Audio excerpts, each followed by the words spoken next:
இந்த நாளிலும் ஆண்டவர் இயேசு கிறிஸ்துவினுடைய உயிர்த்தெழுந்த நாள், ஈஸ்டர் பண்டிகை. ஆண்டவர் இயேசு கிறிஸ்து உயிரோட இருக்கிறார். அல்லேலூயா. உயிர்த்தெழுந்த இயேசு கிறிஸ்துவினுடைய ஆசீர்வாதம் உங்கள் ஒவ்வொருவர் மேலும் இந்த நாளிலும் நிறைவாய் இருப்பதாக. உயிர்த்தெழுந்த இயேசு கிறிஸ்து அவர் ஆசீர்வதிக்கிறதற்காகவே உயிரோடு எழுந்தாராம். அல்லேலூயா. அப்போஸ்தலர் நடவடிக்கைகளின் புத்தகம் 3வது அதிகாரம் 26வது வசனத்தில் நாம் வாசிக்கிறோம். அப்போஸ்தலர் நடவடிக்கைகளின் புத்தகம் 3வது அதிகாரம் 26வது வசனம். அவர் உங்கள் எல்லாரையும் உங்கள் பொல்லாங்கிலிருந்து விலக்கி உங்களை ஆசீர்வதிக்கும்படி தேவன் தம்முடைய பிள்ளையாகிய இயேசுவை எழுப்பி முதலாவது உங்களிடத்திற்கு அனுப்பினார். கைகளை உயர்த்தாம சொல்வோம். எதற்காக இயேசு கிறிஸ்து எழுப்பினார்? உயிரோடு இருக்கிறார், உயிரோடு எழுப்பப்பட்டார். ஸ்தோத்திரம் உண்டாவதாக. நம்மை ஆசீர்வதிக்கிறதுக்காக, பொல்லாங்கி நின்று நம்மை விலக்கி நம்மை ஆசீர்வதிக்கிறதுக்காக இயேசு உயிரோடு எழுந்தார். அல்லேலூயா. அந்த உயிரோடு எழுந்தவர் இன்றைக்கும் உங்களை எல்லா பொல்லாங்கி நின்று விலக்கி உங்களை ஆசீர்வாதமாய் நடத்துவாராக. ஆமென். கர்த்தருக்கு ஸ்தோத்திரம். இன்றைக்கு இந்த காலவெளியில் நாம் தியானிக்கக்கூடிய வேத வசனம் மத்தேயு எழுதின சுவிசேஷம் 26வது அதிகாரம் 32வது வசனம். ஸ்தோத்திரம். மத்தேயு 28வது அதிகாரம் 6வது வசனம். மத்தேயு 28:6. அவர் இங்கே இல்லை, தாம் சொன்னபடியே உயிர்த்தெழுந்தார். ஸ்தோத்திரம். அவர் இங்கே இல்லை, தாம் சொன்னபடியே உயிர்த்தெழுந்தார். கர்த்தரை வைத்த இடத்தை வந்து பாருங்கள். அவர் இங்கே இல்லை, தாம் சொன்னபடியே உயிர்த்தெழுந்தார். தாம் சொன்னபடியே உயிர்த்தெழுந்தார். ஆண்டவர் இயேசு கிறிஸ்து ஸ்தோத்திரம் உண்டாவதாக. சிலுவையில நம்ம ஒவ்வொருவருக்காகவும் முழு உலகத்துக்காகவும் இரத்தம் சிந்தி மரித்து அடக்கம் பண்ணப்பட்டு 3வது நாளிலே அவர் உயிரோட எழுந்தார்.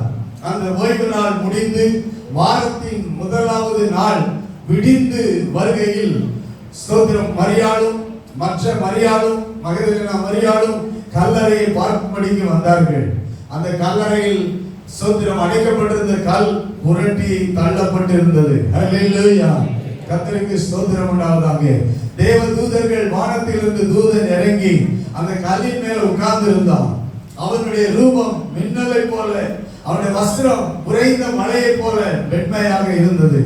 அந்த நிகழ்ச்சி அங்கே இருந்த காவலாளர்கள், கல்லறையை காத்து கொண்டிருந்த காவலாளர்கள் பயந்து செத்தவர்களை போல ஆனார்கள்.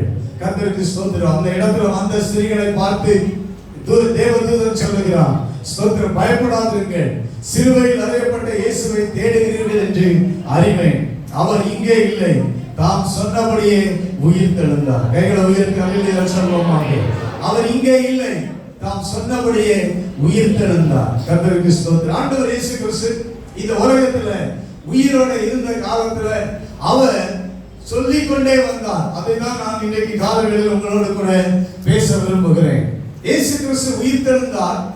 இந்த உயிர்த்தெழுதல் ஸ்தோத்திரம் உண்டாவதாக. இயேசு சொன்ன வார்த்தைகள், அவர் நான் உயிர்த்தெழுவேன் என்று, 3வது நாள் உயிரோடு எழுந்திருப்பேன் என்று அவர் உயிரோடு இருந்த காலத்துல சீஷர்களுக்கு பல முறைகள் அவர் சொல்லிக் கொண்டே வந்திருக்கிறார். மத்தேயு எழுதின சுவிசேஷம் 12வது அதிகாரம் 40வது வசனத்துல ஆண்டவர் இயேசு சொல்லும்போது, யோனா இரவும் பகலும் 3 நாள் ஒரு பெரிய மீனின் வயிற்றில் இருந்தது போல மனுஷகுமாரனும் இரவும் பகலும் 3 நாள் பூமியின் இருதயத்தில் இருப்பார் என்று ஸ்தோத்திரம். அடையாளத்தை தேடின பொழுது அடையாளத்தை கேட்ட ஜனங்களுக்கு எல்லாருக்கும் முன்பாக ஆண்டவர் இயேசு சொன்னார், மனுஷகுமாரன் 3 நாள் பூமியின் இருதயத்தில் இருப்பார். அடக்கம் பண்ணப்பட்டு 3 நாளுக்கு பின்பு அவர் உயிரோடு எழுந்திருப்பார் என்பதை இந்த அடையாளம் யோனா தீர்க்கதரிசியினுடைய மீனின் வயிற்றில் இருந்த அடையாளத்தை இயேசு மறுபடியும் கொடுத்தார். அல்லேலூயா. கர்த்தருக்கு ஸ்தோத்திரம் உண்டாவதாக. மத்தேயு எழுதின சுவிசேஷம் 16வது அதிகாரம் 20-21 வசனங்களிலே, மத்தேயு 16வது அதிகாரம் 20-21 வசனங்களிலே இயேசு நாம் எருசலேமுக்கு இயேசு ஒருவருக்கும் சொல்லாதபடிக்கு தம்முடைய சீஷர்களுக்கு கட்டளையிட்டார். அது முதல் இயேசு தாம் எருசலேமுக்கு போய் மூப்பராலும் பிரதான ஆசாரியராலும் வேத பாரகராலும் பல பாடுகள் பட்டு கொலையுண்டு 3ஆம் நாளில் எழுந்திருக்க வேண்டும் என்பதை நம்முடைய சீஷர்களுக்கு சொல்ல தொடங்கினார். முதலாவது அவரிடத்தில் அடையாளம் கேட்ட எல்லாருக்கும் சொன்னார். இப்பொழுது இயேசு சொன்னார், முதல் முறை சீஷர்களுக்கு தனிப்பட்ட முறையில அவர் சொல்ல தொடங்கினார். என்ன சொல்ல தொடங்கினார்? நான் மூப்பராலும் பிரதான ஆசாரியராலும் வேத பாரகராலும் பல பாடுகளை நான் படுவேன், நான் கொலை செய்யப்படுவேன், 3வது நாள்ல நான் எழுந்திருப்பேன் அல்லேலூயா என்று அதை சொல்ல தொடங்கினாராம். கர்த்தருக்கு ஸ்தோத்திரம். இது எங்க? பிலிப்பு செசரியா அந்த பட்டணத்துல வந்தபோது, அந்த திசைகள்ல வந்தபோது இயேசு இதை சொல்ல தொடங்கினாராம். மத்தேயு எழுதின சுவிசேஷம் 17வது அதிகாரம் 9வது வசனம் சொல்கிறது. மத்தேயு 17:9 அவர்கள் மலையிலிருந்து இறங்குகிற போது இயேசு அவர்களை நோக்கி, மனுஷகுமாரன் மரித்தோரிலிருந்து எழுந்திருக்கும் வரைக்கும் இந்த தரிசனத்தை ஒருவருக்கும் சொல்ல வேண்டாம் என்று கட்டளையிட்டாராம். இந்த மலையில இயேசு மறுரூபமானார். ஸ்தோத்திரம். 3 சீஷர்களுக்கு முன்பாக அப்பொழுது மோசேயும் எலியாவும் வந்து காட்சி கொடுக்கிறதை நாம பார்க்கிறோம்.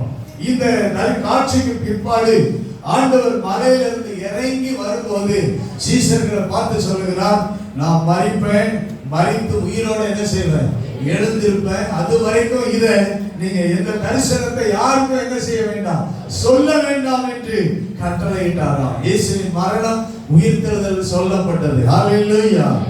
6 நாளுக்கு பின்பு மறுபடியும் சொல்லப்பட்டது.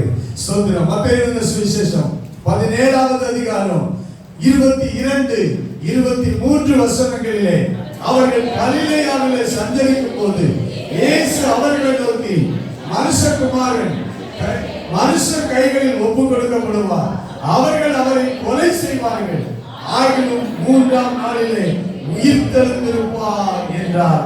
அவர்கள் மிகுந்த துக்கம் அடைந்தார்கள். கர்த்தருக்கு ஸ்தோத்திரம். கலிலேயாவிலே வைத்து மறுபடியும் சீஷர்களோட ஆண்டவர் இயேசு கிறிஸ்து பேசுகிறார். மனுஷகுமாரன் இந்த மனுஷர்கள் கையில் ஒப்பு கொடுக்கப்படுவார், அவரை கொலை செய்வார்கள், 3வது நாளிலே உயிர்த்தெழுந்து இருப்பார். அல்லேலூயா. 3வது நாளிலே உயிர்த்தெழுந்து இருப்பார். இந்த செய்தி சீஷர்களை துக்கப்படுத்தினது. மிகவும் துக்கப்பட்டார்கள். ஸ்தோத்திரம். ஆனால் அவர்களுக்கு அது துக்கம் வந்ததே அல்லாமல் இயேசு கிறிஸ்து 3வது நாள் எப்படி உயிரோடு எழுந்திருப்பார் என்பதை அவர்களால ஸ்தோத்திரம் உண்டாவதாக அவர்கள் மனதில் அது பதியவில்லை. கைகளை உயர்த்தி ஆமென் சொல்லுவோமா? அல்லேலூயா. இயேசு சொல்லிக்கொண்டே வந்தார், ஆனால் அது அவருடைய மனதில் என்ன செய்யல, பதியவில்லை. அந்த துக்கம் அதோட முடிஞ்சிச்சு. துக்கப்பட்டாங்க, அதோட அந்த துக்கம் முடிந்தது. ஸ்தோத்திரம். மத்தேயு 20வது அதிகாரம் 17வது வசனத்திலிருந்து, மத்தேயு 20வது அதிகாரம் 17வது வசனத்திலிருந்து, இயேசு எருசலேமுக்கு போகிறோம், மனுஷகுமாரன் பிரதான ஆசாரியர்களிடத்திலும் வேத பாரகரிடத்திலும் ஒப்பு கொடுக்கப்படுவார், அவர்கள் அவரை மரண ஆக்கினைக்குள்ளாக தீர்த்து அவரை பரியாசம் பண்ணவும், வாரினால் அடிக்கவும், சிலுவையில் அறையவும் பிரஜாதியாரிடத்தில் ஒப்பு கொடுப்பார்கள், ஆகிலும் 3ஆம் நாளிலே அவர் உயிரோடு எழுந்திருப்பார் என்றார். 12 சீஷர்களையும் இப்ப எருசலேமுக்கு போகிற வழியில தனியே அழைத்து ஆண்டவர் இயேசு கிறிஸ்து சொல்றார், இப்ப நம்ம எருசலேமுக்கு போறோம், அங்க என்ன நடக்கும்னா, கர்த்தருக்கு ஸ்தோத்திரம், அவர் இயேசு கிறிஸ்து அவர் ஒப்பு கொடுக்கப்படுவார், அவரை ஆக்கினைக்குள்ளாக மரண ஆக்கினைக்குள்ளாக தீர்ப்பார்கள், பரியாசம் பண்ணுவார்கள், வாரினால் அடிப்பார்கள், சிலுவையில் மரத்தில் அறைவார்கள். இதுவரைக்கும் மரணம் மரணம் அப்படின்னு சொன்னாரு, உயிர்த்தெழுதல் உயிர்த்தெழுதல் சொன்னாரு. இப்ப என்ன சொல்றாரு? சிலுவையில அறையவும் புறஜாதியாரிடத்தில் ஒப்பு கொடுப்பார்கள், மூன்றாம் நாளிலே அவர் உயிரோட எழுந்திருப்பார். அல்லேலூயா. கர்த்தருக்கு ஸ்தோத்திரம் உண்டாவதாக. மத்தேயு சுவிசேஷம் 26வது அதிகாரம் 2வது வசனம். மத்தேயு 26:2. 2 நாளைக்கு பின்பு பஸ்கா பண்டிகை வரும் என்று அறிவீர்கள்.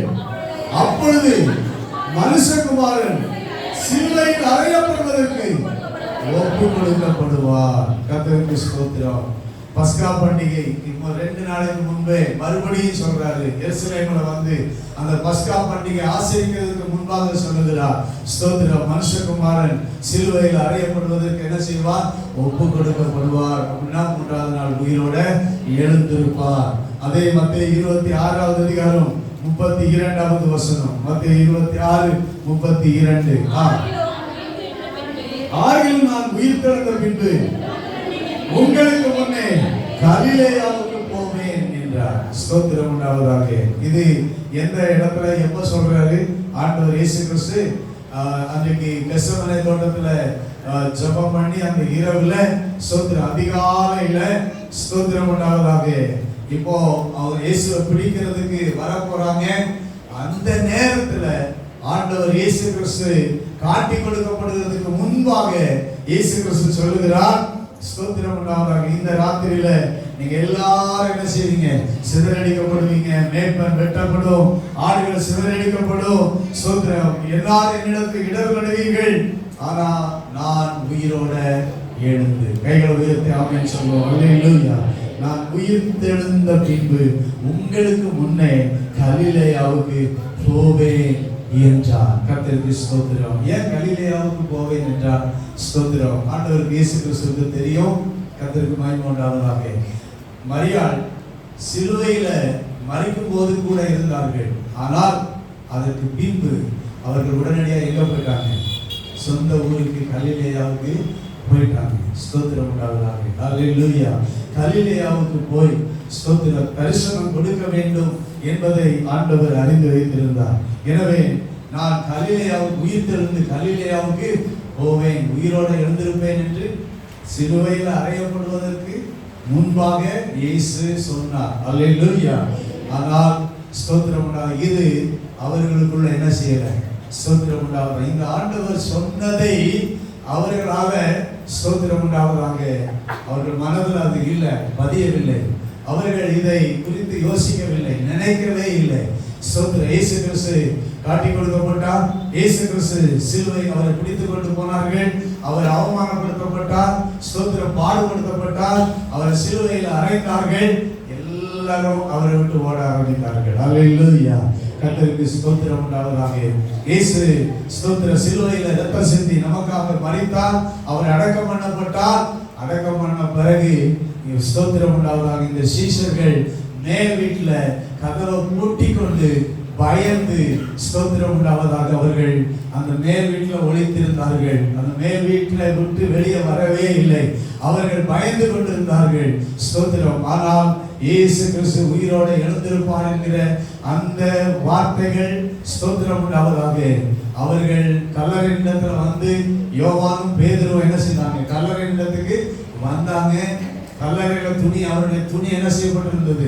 எடுத்து போடப்பட்டிருந்தது. அப்போது கூட அவர்கள் இயேசு என்ன செய்தார்? உயிரோட எழுந்தார் என்பதை அவர்களால் என்ன செய்ய முடியவில்லை, உணர்ந்து கொள்ள அனுபவிக்க முடியவில்லை. ஆனால் ஸ்தோத்திர கல்லறை இடத்துல மரியாளும் இன்னொரு மற்ற மரியாளும் வந்த போது அவர் சொன்னபடியே உயிர் தெழுந்தார் என்று சொன்ன பிறகுதான் சீஷர்களுக்கும் அந்த கல்லறையில் வந்தவர்கள் எல்லாருக்கும் இயேசு உயிர் தெழுந்தார் என்பதை அறிந்து கொண்டார்கள். அல்லேலூயா. கர்த்தருக்கு ஸ்தோத்திரம். அநேக நேரங்கள் இதிலிருந்து நமக்கு என்ன தெரிகிறது என்றால், இயேசு கிறிஸ்து ஆண்டவர் நம்மோடு கூட அநேக நேரம் பேசுகிறார். பேசுகிறது எல்லாமே நமக்காகவே அவர் சொல்ல ஆரம்பிப்பார். அவருடைய பிள்ளைகளுக்கு சொல்லாம எதையும் என்ன செய்ய மாட்டார், செய்யவே மாட்டார்.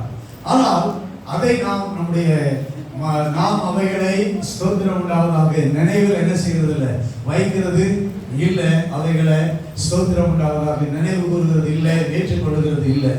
ஆனால் நடந்த பிறகுதான் நமக்கு தெரியும் ஆண்டவர் இயேசு கிறிஸ்து இப்படி என்ன செய்தார் சொன்னாரே என்று நடந்த பிறகுதான் நமக்கு அநேக நேரங்களில் தெரியும். இந்த உயிர்த்தெழுதலை பற்றி இயேசு எப்படி தன்னுடைய உயிர்த்தெழுதலை பற்றி சொன்னார், அதே போல அநேக காரியங்களை அவருடைய பிள்ளைகளுக்கு நமக்கு அவர் அறிவிக்கிறார். அவைகள் எல்லாம் அறிவிக்கப்படும் போது நமக்கு அவைகள் புரிந்து கொள்ள முடியாது. ஆனால் அவைகளை அனுபவிக்கும் போது நாம் அவைகளை புரிந்து கொள்கிறோம். கைகளை உயர்த்த சொல்லுவோம். நம்முடைய அனுபவமாக வாழ வேண்டும். ஆமென். ஸ்தோத்திரம். அறிந்து கொள்ளுதல் அல்ல, அனுபவம் நம்முடைய வாழ்க்கையில வர வேண்டும். அல்லேலூயா. இயேசுவின் உயிர்த்தெழுதல் ஒரு அனுபவமாக மாறினது. கர்த்தருக்கு ஸ்தோத்திரம். அல்லேலூயா. சீஷர்கள் அதை அனுபவ ரீதியாக இயேசு கிறிஸ்து உயிர்த்தெழுந்த பிறகு அவர்கள் அந்த பூட்டின அறைக்குள்ள இருந்தபோது இயேசு கிறிஸ்து அவர்கள் நடுவில் வந்து நின்று உங்களுக்கு சமாதானம் என்று சொன்னார். அப்பொழுது அவர்கள் ஸ்தோத்திரம் உண்டாவதாக உயிர்த்தெழுந்து இருப்பேன் என்று சொன்னவரை அனுபவ ரீதியாக அனுபவித்தார்கள், பார்த்தார்கள். ஸ்தோத்திரம். கைகளிலும் கால்களிலும் ஆணிகள் அறையப்பட்ட அந்த காயத்தின் தழும்புகள் இருந்ததை பார்த்தார்கள். கைகளை உயர்த்தி அல்லேலூயா சொல்வோமாக. அல்லேலூயா. இயேசுதான், வேற யாரும் இங்கே என்ன செய்யவில்லை, வரவில்லை. இயேசுதான் உயிர்த்தெழுந்தார் என்பதை அனுபவ ரீதியாக கண்டு கொண்டார்கள். கர்த்தருக்கு ஸ்தோத்திரம் உண்டாவதாக. நம்முடைய வாழ்க்கையில் அறிவு இருந்தால் போதாது, அனுபவம் தேவை. கர்த்தருக்கு ஸ்தோத்திரம். அல்லேலூயா.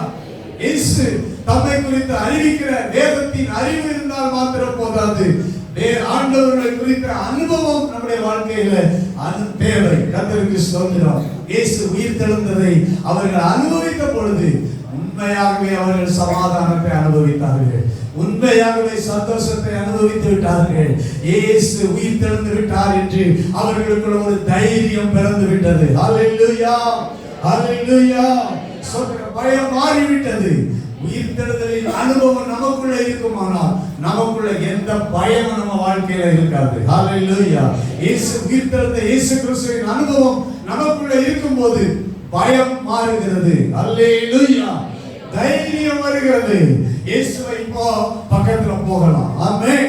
உயிர்த்தெழுந்த இயேசு எப்படி இயேசு அவர்களோடு கூட 3 வருஷம் வாழ்ந்தபோது அவரோடு கூட இருந்தார்களோ அதே போலவே இப்பொழுது அவரிடத்தில் பக்கத்தில் நெருங்கலாம். ஹல்லேலூயா. ஸ்தோத்திரம். கிருபாசனம் தன்னை நெருங்கலாம். ஸ்தோத்திரம். அந்த தோமா அவருடைய விலாவில கையை போட்டு அவருடைய ஆணிகள் கைகளிலும் கால்களிலும் அந்த ஆணிகளுடைய அந்த காயங்கள்ல விரல போட்டான். கைகளை உயர்த்தி ஆமென் சொல்வோமாக. ஹல்லேலூயா. கர்த்தருக்கு ஸ்தோத்திரம். எனக்கு அருமையான தேவனுடைய பிள்ளைகளே, ஸ்தோத்திரம். நாம் நம்முடைய வாழ்க்கையில் இயேசுவை அனுபவிக்கிறவர்களாக உயிர்த்தெழுதலின் மேன்மையை, உயிர்த்தெழுதலின் வல்லமையை, உயிர்த்தெழுந்த ஆண்டவர் இயேசு கிறிஸ்துவை எப்பொழுதும் நாம் தரிசிக்கிறவர்களாக இருக்கிறோம். அல்லேலூயா. ஆமென். கர்த்தருக்கு ஸ்தோத்திரம் உண்டாவதாக. உயிர்த்தெழுந்த இயேசு நம்மோடு கூட இருக்கிறார் என்றால் நிச்சயமாகவே சமாதானம் உண்டு. என்ன உண்டு? பயம் இல்லை, தைரியம் உண்டு. இரண்டாவது சமாதானம் உண்டு. எப்போது நம்ம வாழ்க்கையில கலக்கம் இல்லை, சமாதானம் இருக்கும். ஆமென் சொல்வோமாக. அல்லேலூயா. எத்தனை பேர் இயேசுவை ஏற்றுக்கொண்டிருக்கீங்க? எல்லாரும் கை வைக்கிறீங்க. ஆனா ஏன் இன்னும் கலக்கத்தோடு இருக்கிறோம்? நாம் அநேக வேலைகள்ல நாம் ஏன் கலக்கத்தோடு இருக்கிறோம்? ஏன் இன்னும் பயத்தோடு வாழ்ந்து கொண்டிருக்கிறோம்? கர்த்தருக்கு ஸ்தோத்திரம். பயம் என்பது தேவனுடைய பிள்ளைகளுக்கு எட்டாத ஒன்று. அல்லேலூயா. ஸ்தோத்திரம். கலக்கம் என்பது தேவனுடைய பிள்ளைகளுடைய வாழ்க்கையில இருக்கக்கூடாத ஒன்று. கைகளை உயர்த்தி ஆமென் சொல்வோம். எதை குறித்து நாம் கலங்க வேண்டாம். அல்லேலூயா. உங்கள் இருதயம் கலங்காது இருப்பதாக. ஆமென். நான் மத்தேயுல மட்டும் தான் சொன்னேன். அநேக இடங்கள்ல இயேசு சொன்னார், சொல்லிக்கொண்டே வந்தார். தேவாலயத்தை பற்றி சொல்லும்போது இந்த ஆலயத்தை இடித்து போடுங்க, 3 நாளைக்குள்ள அதை நான் என்ன செய்வேன், கட்டுவேன், எழுப்புவேன் என்று சொன்னார். இப்படி அவர் சொல்லாத நாளே இல்லை. கர்த்தருக்கு ஸ்தோத்திரம். ஆனால் அவர்களால அதை ஸ்தோத்திரம் அனுபவிக்க முடியவில்லை. ஆனால் அறிவு இருந்தது. ஆனால் அனுபவம் என்பது இயேசு உயிரோடு எழுந்த பின்பு அவர்கள் வாழ்க்கையில் அதுக்கு பிறகு அவங்களுக்கு பயமே இல்லை. கைகளை உயர்த்தாம சொல்லுவோம். அதுவரைக்கும் பயம் இருந்தது.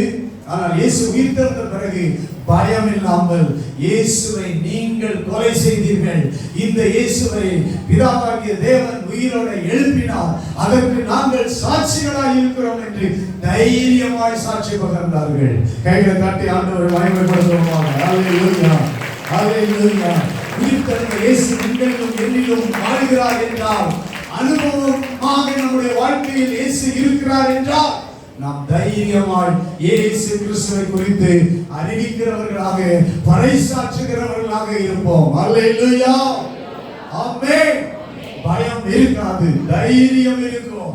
எந்த பிரதான ஆசாரியன் இயேசுவை சிலுவையில் அறிவதற்கு அனுமதி கொடுத்தானோ, அதே பிரதான ஆசாரியனுக்கு முன்பாக நீதாயா இயேசுவை சிலுவையில் அறிஞ்ச அப்படி நீ சொல்லக்கூடிய தைரியம், அன்றைக்கு அந்த அரண்மனைக்குள்ள மறுதலித்து 3 முறை மறுதலித்து போனவன் சோதரம் ஓடி போனவர்கள் தைரியமாய் நின்று சாட்சி கொடுக்க முடிந்தது என்றால், இயேசு கிறிஸ்துவின் உயிர்த்தெழுதலை அனுபவித்தார்கள். ஹல்லேலூயா. சொன்னவரை கண்டார்கள், சொன்னவருடைய உயிர்த்தெழுதலை அனுபவித்தார்கள். தைரியம் வந்தது, இயேசுவுக்கு சாட்சிகளாக மாறினார்கள். ஹல்லேலூயா. கர்த்தருக்கு மகிமை உண்டாவதாக. அதுக்கு பிறகு அவர்களுக்கு கலக்கம் இல்லை. ஏன் சொல்கிறேன் என்றால், அவர்கள் சிறைச்சாலையில் போட்டார்கள், ஆனால் அங்கே கலக்கம் இல்லை. சொல்லுங்க, என்ன இல்லை? கலக்கம் இல்லை. ஏன்? இயேசு கிறிஸ்து உயிர்த்தெழுந்த இயேசு கிறிஸ்து. சொல்லுங்க, உயிர்த்தெழுந்த இயேசு கிறிஸ்து அவர் கூட இருக்கிறார். கர்த்தருக்கு ஸ்தோத்திரம். பயம் இல்லை. இரண்டாவது என்ன இல்லை? கலக்கம் இல்லை. கர்த்தருக்கு ஸ்தோத்திரம். எந்த சிறைச்சாலைகளை போட்டாலும் அவங்க கலங்கி அழவே இல்லை, கலங்கவே இல்லை. ஸ்தோத்திரம். அந்த சிறைச்சாலைக்குள்ள அவருடைய தூதனை அப்போஸ்தலர் நடவடிக்கைகளை பார்க்கிறோம். அவருடைய தூதனை அனுப்பி ஆண்டவர் அவர்களை வெளியே கொண்டு வந்தார். கைகளை உயர்த்தி ஆமென் அல்லேலூயா சொல்லுவோம். அல்லேலூயா. கலக்கமே இல்லை. ஸ்தோத்திரம். பேதுருவை சிறைச்சாலையில அடைத்தார்கள். கர்த்தருக்கு ஸ்தோத்திரம். நல்லா நிம்மதியா தூங்கி கொண்டு இருந்தார். கலக்கமே இல்லை. கலக்கம் இல்லை என்ன வராது? தூக்கம் வராது. என்ன நடக்கும்? ஏது நடக்கும்? கலக்கமே இல்லை. சீசர்களுள்ள ஒரு நாள் கூட கலக்கம் அவங்களுக்குள்ள வரவில்லை. யாக்கோபு பட்டயத்தால் வெட்டப்பட்டான். ஸ்தோத்திரம். ஆனால் அவன் கலக்கம் அவனுக்குள் வரவில்லை. யோவான் பத்மதியுள்ள நாடு கடத்தப்பட்டார். அவனுக்கு கலக்கம் வரவில்லை. என்ன பண்ணினாலும் அவங்க வாழ்க்கையில ஒரு நாள் கூட, ஒரு நொடி பொழுது கூட அவர்களுக்குள்ள கலக்கமே வரல. இயேசுவுக்கு சமாதானத்தோட வாழ்ந்தார்கள். ஹல்லேலூயா. உயிர்த்தெழுந்த இயேசு கிறிஸ்து இன்னைக்கு நமக்குள்ள இருக்கிறார், நம்மோட இருக்கிறார். உயிர்த்தெழுந்த பண்டிகையை நாம் அனுசரிக்கிறோம். ஸ்தோத்திரம். ஆனால் கிறிஸ்தவர்களுக்குள்ள, தேவனுடைய பிள்ளைகளுக்குள்ள நிறைய பயங்கள் இருக்கிறது. கர்த்தருக்கு ஸ்தோத்திரம். பயத்தை கர்த்தர் மாற்றுகிறார். ஹல்லேலூயா. மாற்றி இருக்கிறார். உங்க வாழ்க்கையில இருக்கிற எல்லா பயத்தையும் நீங்க முதலாவது தூர எறியணும். ஹல்லேலூயா. பயமே வாழ்க்கையில வரக்கூடாது. இயேசுவுக்காக தைரியம் உள்ளவர்களாக இந்த பூமியில வாழணும். இரண்டாவது கலக்கம், கவலை எல்லாம் மாறணும். ஸ்தோத்திரம். எல்லாம் எப்போதும் பீஸ்ஃபுல்லா சமாதானமா நம்ம வாழ்க்கை இருக்கணும். ஹல்லேலூயா. ஹல்லேலூயா. ஆமென். இயேசு கிறிஸ்து உயிர்த்தெழுந்த இந்த நாள்ல நாம் அவரை உயிர்த்தெழுந்த பண்டிகையை நாம் நினைவு கூறுகிறோம். எப்போதும் சமாதானமாய் கலக்கம் இல்லாமல் வாழ ஆண்டவர் நமக்கு உதவி செய்வாராங்க. ஹல்லேலூயா. அவர் உயிர்த்தெழுந்த பிறகு சொன்ன வார்த்தை என்ன? பயப்படாதீங்க. கர்த்தருக்கு ஸ்தோத்திரம். பயப்படாதீங்க. ஸ்தோத்திரம். அடுத்து என்ன சொன்னாரு? சமாதானம். உங்களுக்கு சமாதானம். கர்த்தருக்கு மகிமை உண்டாவதாக. தேவனுடைய பிள்ளைகளுடைய வாழ்க்கையில அந்த கலக்கம், இனி என்ன நடக்கும், நமக்கு என்ன நடக்கும், என்ன ஆகும், ஸ்தோத்திரம் உண்டாவதாக. எந்த கலக்கமும் அவசியம் இல்லை. என் அப்பா உயிரோட இருக்கிறார், என் ஆண்டவர் உயிரோட இருக்கிறார். அவர் உயிரோட இருக்கும்போது எனக்கு ஏன் கவலை, எனக்கு ஏன் கலக்கம், எனக்கு ஏன் பயம்? கர்த்தருக்கு ஸ்தோத்திரம் உண்டாவதாக. ஆண்டவருடைய பிள்ளைகள் அப்படிப்பட்ட ஒரு தெளிவில் உயிர்த்தெழுந்த அனுபவம், உயிரோடு இருக்கிற இயேசுவை அனுபவிக்கிற அந்த அனுபவ வாழ்க்கை நம்முடைய வாழ்க்கையில் இருக்கும். அநேகருக்கு அனுபவம் இல்லை. ரட்சிக்கப்பட்டிருக்காங்க, ஞானஸ்நானம் பெற்றிருக்காங்க, அபிஷேகம் பெற்றிருக்காங்க, ஆராதனைக்கு வருவாங்க. இப்போ வீட்டுக்கு போன உடனே என்ன பண்ணுவாங்க? வீட்டுக்கு போன உடனே என்ன பண்ணுவாங்க? வீட்டுக்கு போன உடனே என்ன பண்ணுவாங்க? அப்படியே கலக்கம் வந்து அப்படியே அழுதுகிட்டு வேதனையும் துக்கமும் நம்ம பிடிச்சிருக்கோம். ஸ்தோத்திரம். நீங்க சந்தோஷமா இருங்க. ஹல்லேலூயா. கர்த்தருடைய நாமம் மகிமைப்படுவதாக.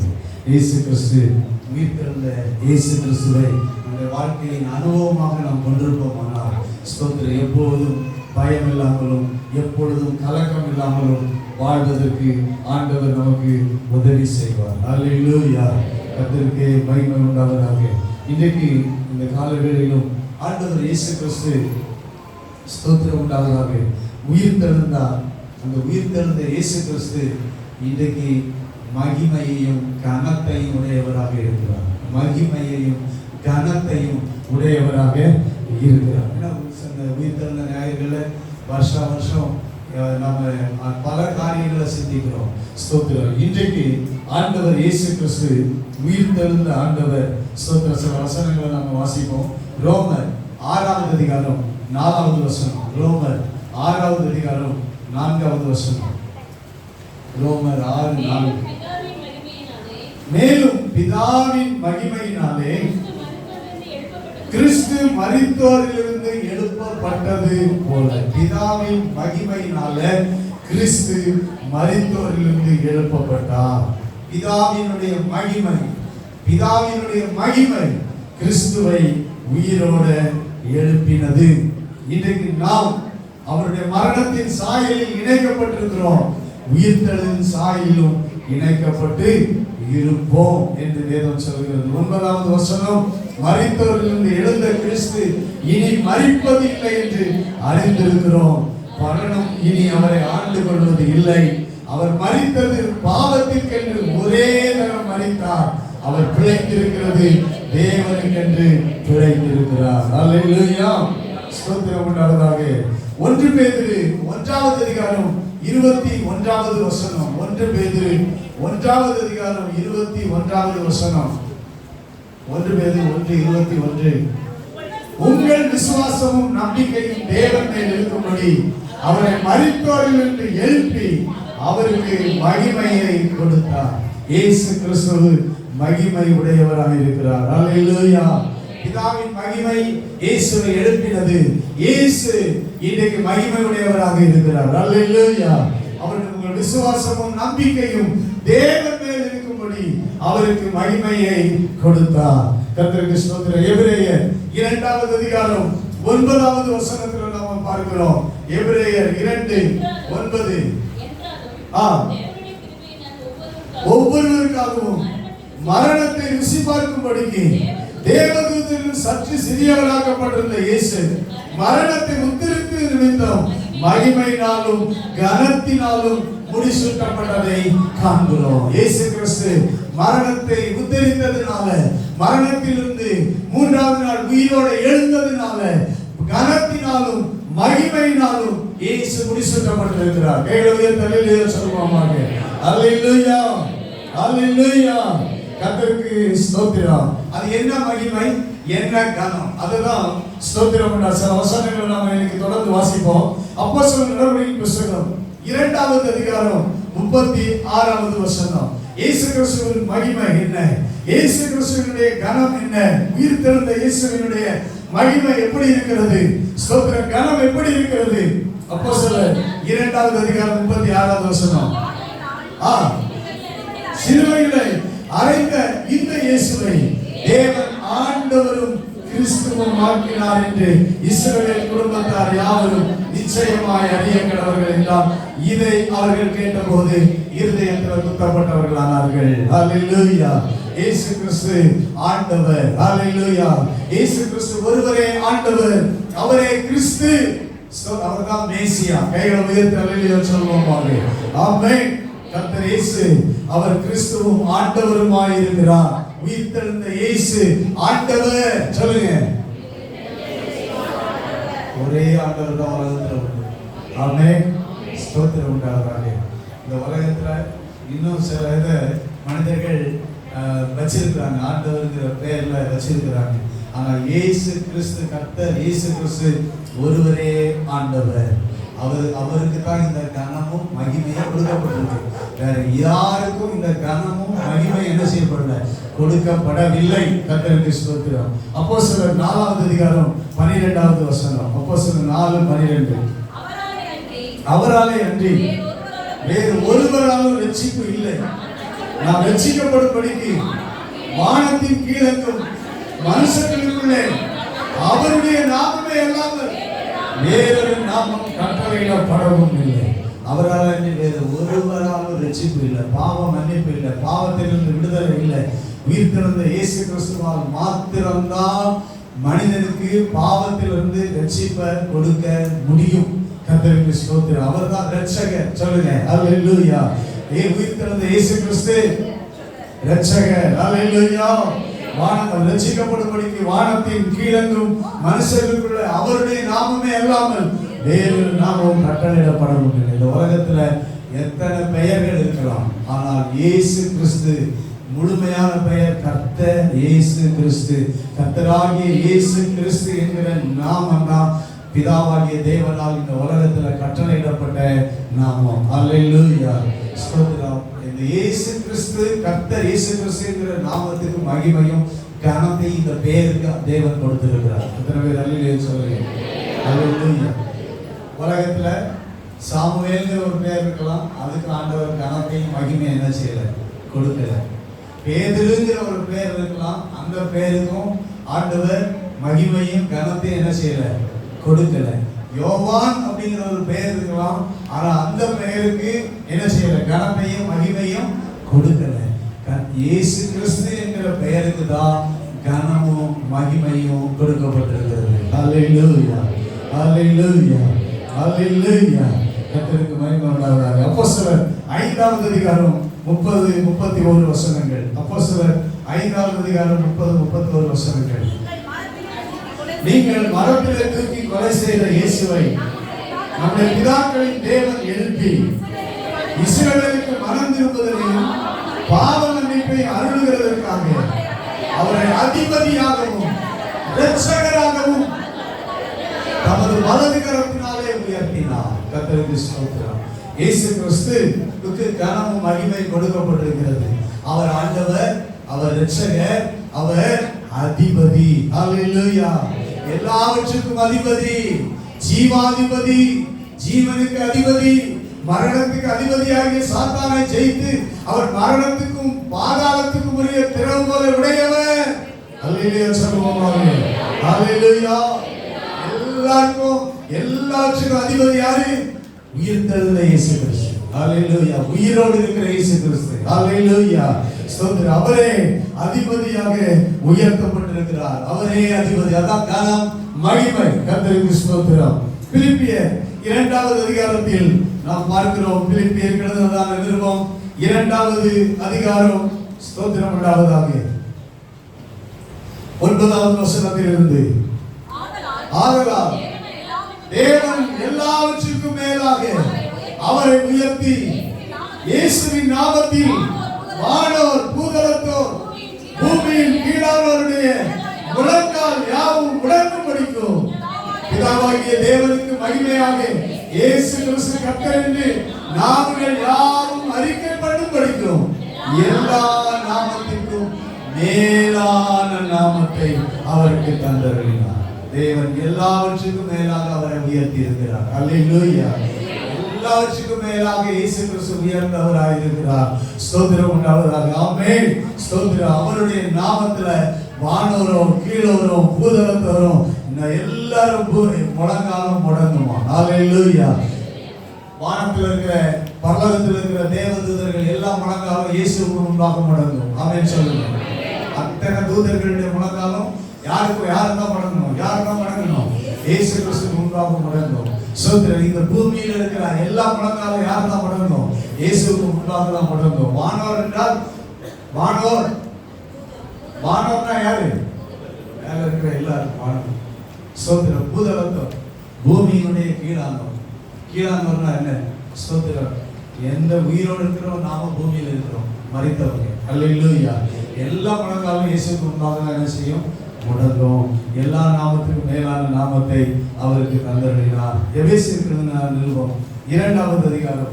ஸ்தோத்திரம் உண்டாவதாக. எபேசியர் 2வது அதிகாரம்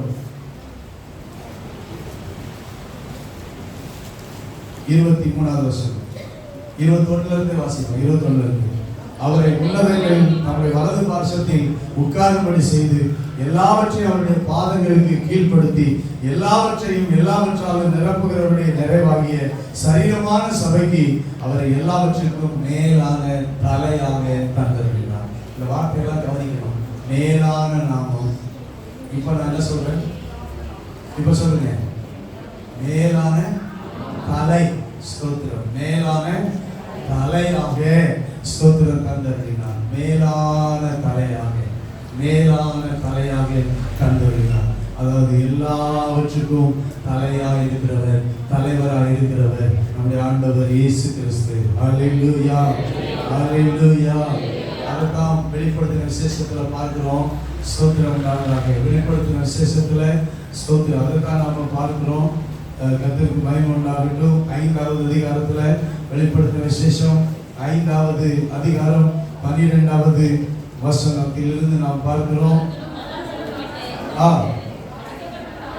ஆட்டுக்குட்டியானவர் வல்லமையும் ஐஸ்வர்யத்தையும் ஞானத்தையும் பலத்தையும் கனத்தையும் மகிமையும் ஸ்தோத்திரத்தையும் பெற்றுக்கொள்ள பாத்திரராய் இருக்கிறார் என்று சொன்னார்கள். அப்பொழுது 13வது வசனம், அப்பொழுது வானத்திலும் சொல்லுங்க, எங்க? வானத்திலும், வானத்திலும் எல்லா தூதர்களும், வானத்திலும் பூமியிலும், பூமியின் கீழுமாய் இருக்கிற சிருஷ்டிகள் யாவும், சமுத்திரத்தில் உள்ளவைகளும் அவற்றில் அடங்கிய வஸ்துக்கள் யாவும், சிங்காசனத்தின் மேல் வீற்றிருக்கிறவருக்கும் ஆட்டுக்குட்டியானவருக்கும் ஸ்தோத்திரமும் கனமும் மகிமையும் வல்லமையும் சதா காலங்களிலும் உண்டாவதாக என்று சொல்ல கேட்டேன். எல்லாரும் வணங்கணும். எல்லா முழங்காலும் முடங்கிச்சு, எல்லா நாவும் அறிக்கையிட்டுச்சு. ஸ்தோத்திரம். எல்லா ஜீவன்களும் 4 ஜீவன்கள் சொன்னது ஆமென், அல்லேலூயா. 24 மூப்பர்கள் வணக்கமாய் விழுந்தார்கள். அல்லேலூயா. பரலோகத்தில் இருக்கிற எல்லா ஜீவனும், எல்லா மூப்பரும், எல்லா தூதரும், எல்லா சேனையும் எல்லாமே ஸ்தோத்திரம் ஆண்டவரை தான் வணங்கணும். அல்லேலூயா, ஆமென். கர்த்தருக்கு ஸ்தோத்திரம். அவரே கனத்துக்கு பாத்திரர், அவரே மகிமைக்கு பாத்திரர். உயிர்த்தெழுந்த இயேசு கிறிஸ்து இந்த பூமியில இருக்கும்போது 33 வருஷத்துல கர்த்தருக்கு ஸ்தோத்திரம் உண்டாவதாக. அவர் என்ன சொன்னார்? தன்னை மனுஷகுமாரன், மனுஷகுமாரன் என்று தன்னை தாழ்த்தினார். ஸ்தோத்திரம். ஆனால் உயிர்த்தெழுந்த பிறகு இயேசு தன்னை தாழ்த்தவில்லை, உயர்ந்தவராய் உயர்த்தி இருக்கிறார். அல்லேலூயா, அல்லேலூயா, அல்லேலூயா. உயர்ந்தவராக இருக்கிறார், மேலானவராக இருக்கிறார், தலையாக இருக்கிறார், ஸ்தோத்திர அதிபதியாக இருக்கிறார், இரட்சகராக இருக்கிறார், ஆண்டவராக இருக்கிறார், ராஜாவாக இருக்கிறார்.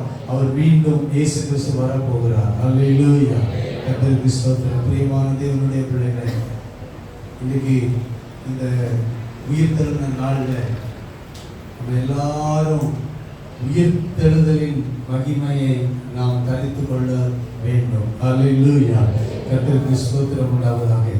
அழியாமையை, சாவாமையை தரித்துக் கொள்ளுகிற நாள் தான் நமக்கு உயிர்த்தெழுதலின் நாள். அல்லேலூயா, ஸ்தோத்திரம். இயேசு கிறிஸ்து உயிர்த்தெழுந்தார். உயிர்த்தெழுந்ததுனால அவருக்கு இனி என்ன இல்லை? அழிவு இல்லை. அவர் சாவாமை உள்ளவர். ஸ்தோத்திரம் உண்டாவதாக. ஒரு வசனம் நான் வாசிக்கிறேன். ஸ்தோத்திரம் உண்டாவதாக. கர்த்தருக்கு நாமத்தின் மகிமை உண்டாவதாக. ஸ்தோத்திரம்.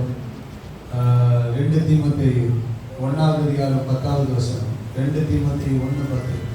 இந்த வசனத்தை 2 வசனம் சொல்லி முடிப்போம். 2 தீமோத்தேயு 1வது அதிகாரம் 10வது வசனம்.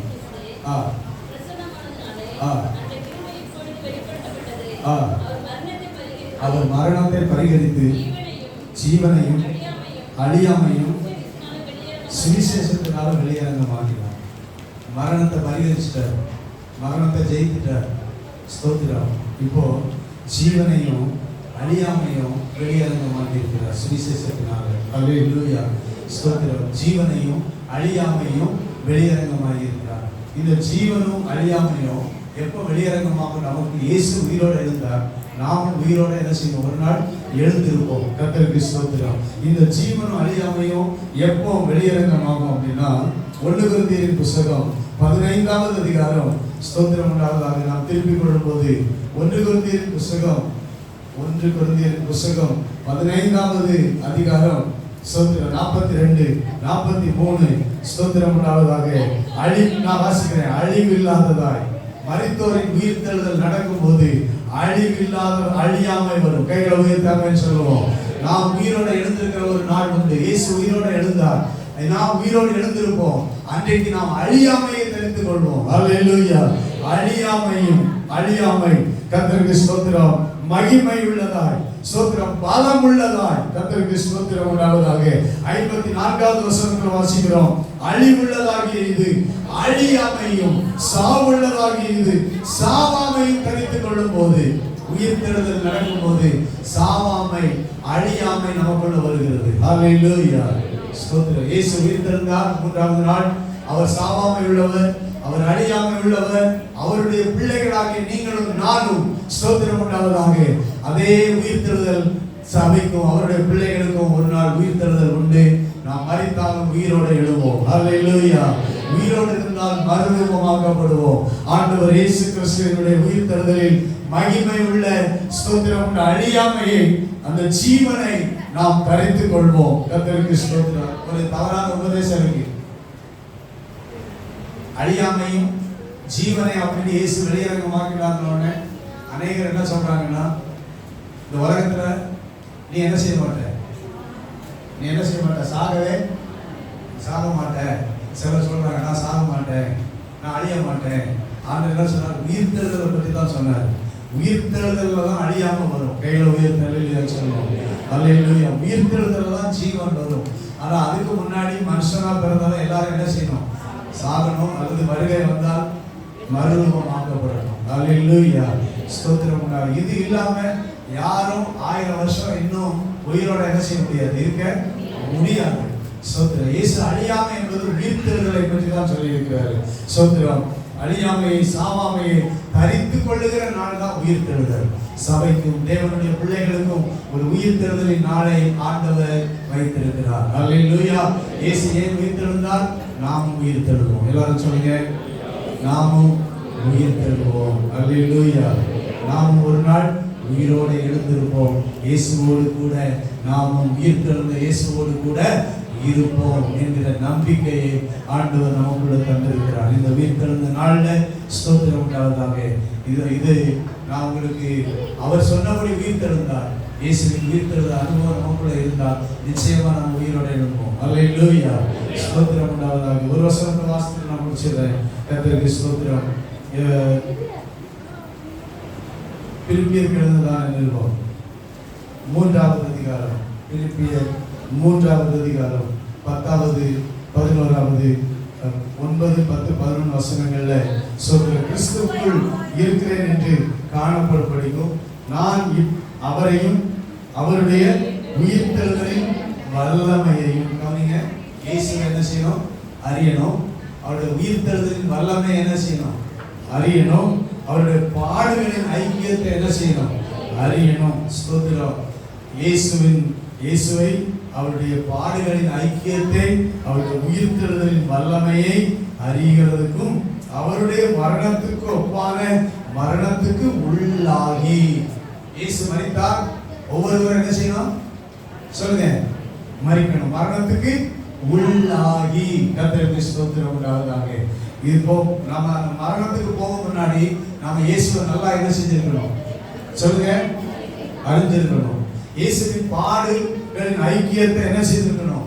அறிந்திருக்கணும். அவருடைய உயிர்த்தெழுதலின் வல்லமையை நாம் என்ன செஞ்சிருக்கணும்? அறிஞ்சிருக்கணும். அப்படி அறிந்திருந்தால் உள்ளாகி, எப்படியாயினும் நான் மரித்தோரிலிருந்து உயிரோடு எழுந்திருப்பதற்கு தகுதியாக படிக்கும் அவருக்காக எல்லாவற்றையும் நஷ்டமென்று விட்டேன், குப்பையுமாக எண்ணுகிறேன். கர்த்தருக்கு ஸ்தோத்திரம். உயிரோடு எழுந்திருப்பதற்கு நான் தகுதி உள்ளவனா இருக்கிறதுக்காக எனக்கு எல்லாவற்றையும் நஷ்டம் என்று நான் விட்டுட்டேன், குப்பையுமாக நான் எண்ணுகிறேன். கர்த்தருக்கு ஸ்தோத்திரம். எதை நஷ்டம் என்று விட்டார், எதை குப்பையாக எண்ணினார்? கர்த்தருக்கு ஸ்தோத்திரம் உண்டாவதாக. அவனுக்கு இருந்த செல்வாக்கு, அவனுக்கு இருந்த மேன்மை, அவனுக்கு இருந்த ஸ்தோத்திரம் உள்ள நம்பிக்கை, மாம்சத்தின் நம்பிக்கை, அவனுக்கு இருந்த பக்தி, மாம்ச வைராக்கியம், அவனுக்கு இருந்த ஸ்தோத்திரம் உள்ள நியாயப்பிரமாணத்தினுடைய அவனுடைய உயர்வு, எல்லாம் என்னென்ன இருந்ததோ எல்லாவற்றையும் நஷ்டம் என்று விட்டு குப்பையாக எண்ணினார். அல்லேலூயா. நான் ஒரு பரிசேயன் அவர் என்னல, ஸ்தோத்திரம் உண்டாவதாக. நான் உயிரோட எழுந்திருக்கணும். அல்லேலூயா, அல்லேலூயா, அல்லேலூயா. அதெல்லாம் அவனுக்கு லாபமா இருந்துச்சா? 7வது வசனத்துல சொல்றாரு, ஆகிலும் எனக்கு லாபமா இருந்தவைகள் எவைகள்? அவனுக்கு லாபமா இருந்தவைகள் எவைகள் என்றால் 4வது வசனத்திலிருந்து பார்க்கிறோம். 4வது வசனத்திலிருந்து பார்க்கிறோம். பவுலுக்கு லாபமா இருந்தவர்கள் எவைகள்? 8வது நாள் விருத்த சேதனம் உள்ளவன் அவனுக்கு லாபம். ஸ்தோத்திரம். அவன் பென்யமீன் கோத்திரத்தான், இஸ்ரவேல் வம்சத்தான், நியாயப்பிரமாணத்தின்படி பரிசேயன். ஸ்தோத்திரம். குற்றம் சாட்டப்படாதவன். இந்த லாபமா இருந்தவைகள் எவைகளோ அவைகளை கிறிஸ்துவுக்காக நஷ்டம் என்று எண்ணினேன். ஸ்தோத்திரம். இயேசுவை அறிகிற அறிவின் மேன்மைக்காக எல்லாவற்றையும் நஷ்டம் என்று எண்ணிக்கொண்டு இருக்கிறேன். அப்ப முதல்ல இயேசுவை அறிகிற அறிவு தான் முக்கியம். அல்லேலூயா. ஸ்தோத்திரம். எவ்வளவுதான் சொன்னாலும் சீஷர்கள் அவர்கள் குறித்து என்ன செய்யவில்லை? அறிந்து கொள்ள முடியவில்லை. உயிரோட எழுந்திருப்பேன்னு சொன்னார் அவர், ஆனா அவர்கள் அறிந்து கொள்ள முடியவில்லை. இயேசு கிறிஸ்துவின் வல்லமை, அந்த உயிர்த்தெழுதலின் வல்லமையை சொன்னார். நான் உயிரோட எழுந்திருப்பேன். அந்த உயிர்த்தெழுதலின் வல்லமையை நாம் அறிகிற அறிவுக்காக இந்த உலகத்தில் எதையும் நஷ்டம் என்று எண்ண, குப்பையாக எண்ண, நஷ்டம் என்று விட ஸ்தோத்திரம் உண்டாவதாக தொடர்ந்து ஓட ஆண்டவர் ஒவ்வொருவருக்கும் இந்த ஈஸ்டர் நாளில் ஒவ்வொருவருக்கும் ஆண்டவர் உதவி செய்வாராக. அல்லேலூயா. ஆசையாக நாம் தொடர்ந்து முன்னேறுவோம். பரம அழைப்பினுடைய பந்தய பொருளுக்காக இலக்கை நோக்கி நாம் தொடருவோம். உயிர்த்தெழுந்த இயேசு கிறிஸ்து உங்களை ஆசீர்வதிப்பாராக.